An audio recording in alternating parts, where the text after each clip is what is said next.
Recently, I forwarded an interesting social media post to my teenaged son and wanted to discuss it with him. Hey Nick, did you see the cool post that I just sent you? No. But as you got your phone right there, let's check it out right now.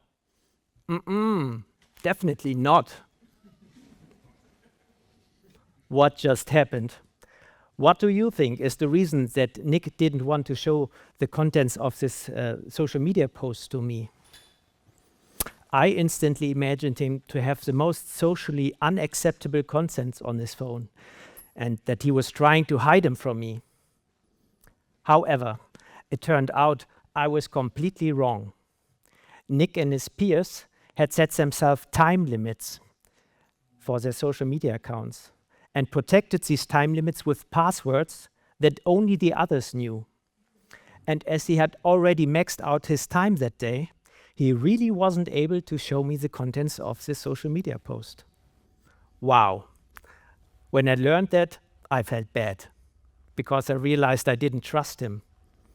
But I was also impressed because together with his peers, he recognized how addictive social media is, and they found a creative solution by themselves.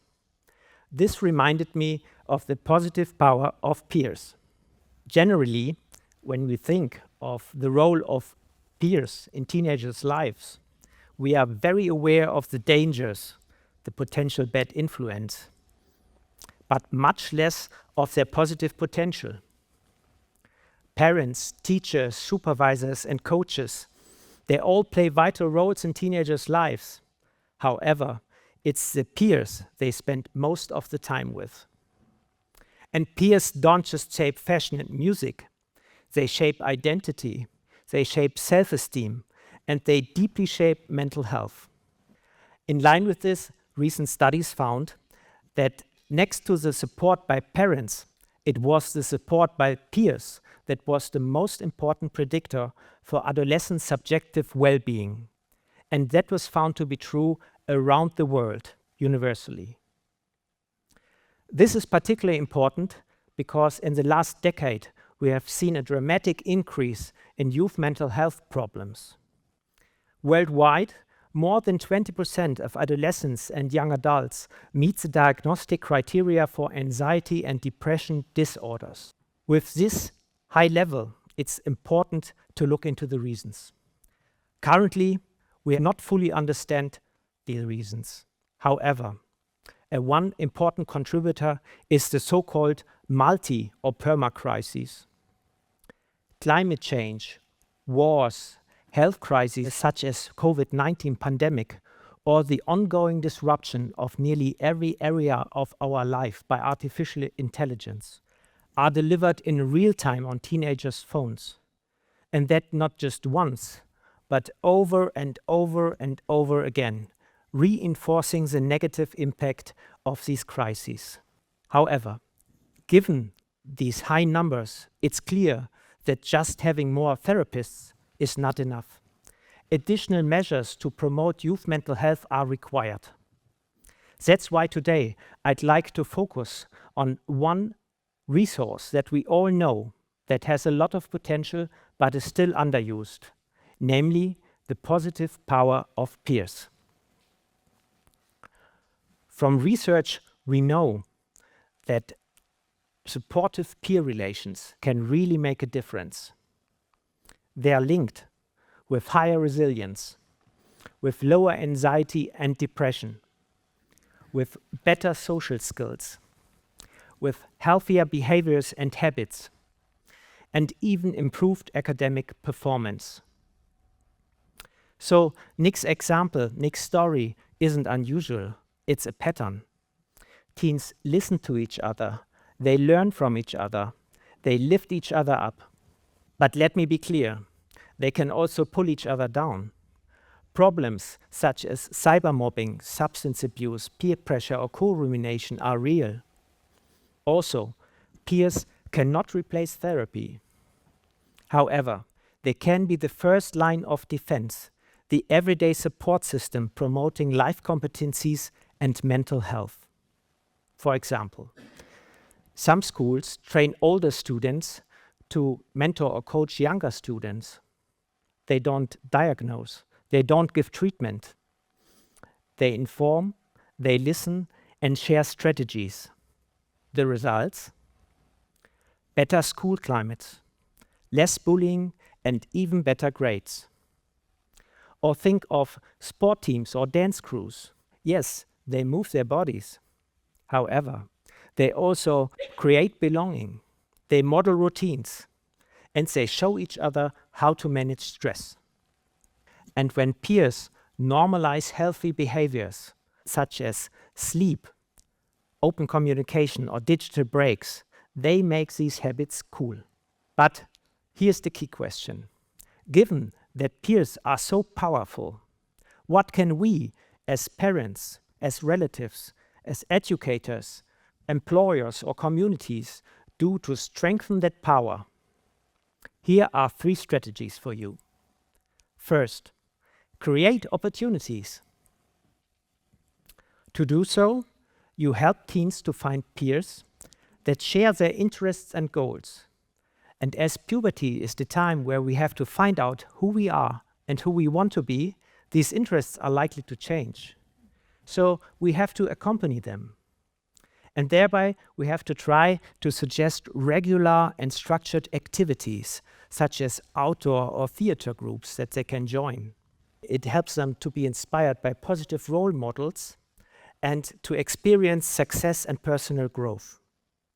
However, we should also make sure that they have safe spaces to connect, where they can just be with their peers, without always performing and without always competing. So with this first strategy, we help teens to find the peers that lift them up. And then there's the second strategy. Train their social skills. To do this, you act as a role model and cultivate relations that build on mutual trust, openness, and respect. You listen without judgment and without one-size-fits-all solutions. You have their back when they struggle to set boundaries. You help them to spot warning signs. And so with the second strategy, you help them to recognize, build, and maintain positive peer relations. And then there's the third strategy. Manage their motivation. With this strategy, you give them autonomy and space to make their own peer experiences. However, you support them in reflecting on these experiences. The idea is that you help them to find out the type and dose of social interaction that's right for them, that refuels rather than drains their energies.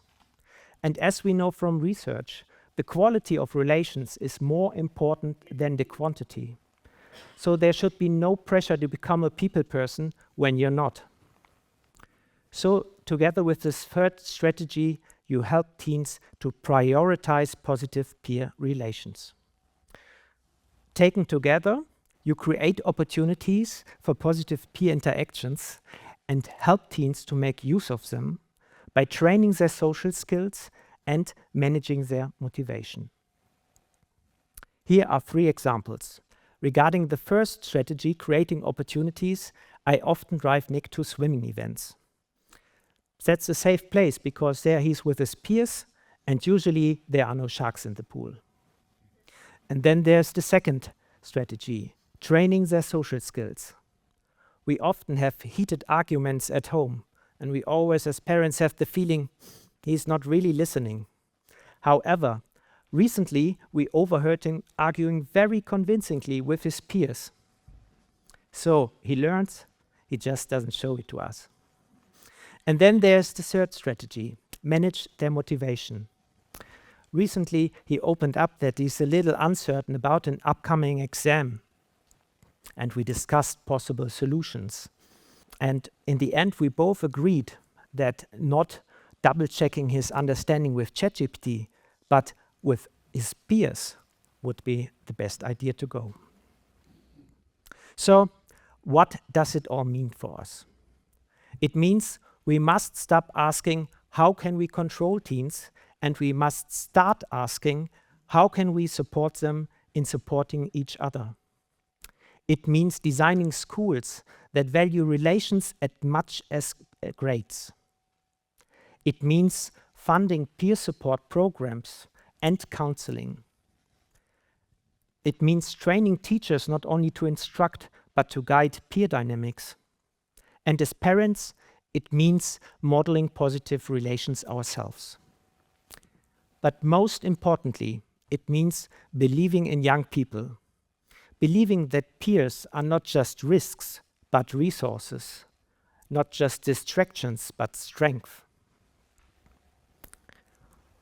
But let me come back to the example from the beginning. The truth is that the social media time limits did not resolve all issues with his social media usage. However, they were definitely a step in the right direction. Why? Because together with his peers, they found a solution. And because it's an example that peers are not just background characters, they are co-authors. So the good news is that we all can help teens to build better, positive relationships. And when we do that, we help also build healthier schools, healthier communities, and a healthier future. So to start right away on being a role model and see whether we can limit our social media times together, who here would be willing to set mutual social media time limits with me, or your partners, or your families, or your neighbors? Yes, I see some energy and some motivation there. And I'm so glad to see that I'm not alone in this. And when I think about it, that's also the positive power of peers at work right here. Thank you.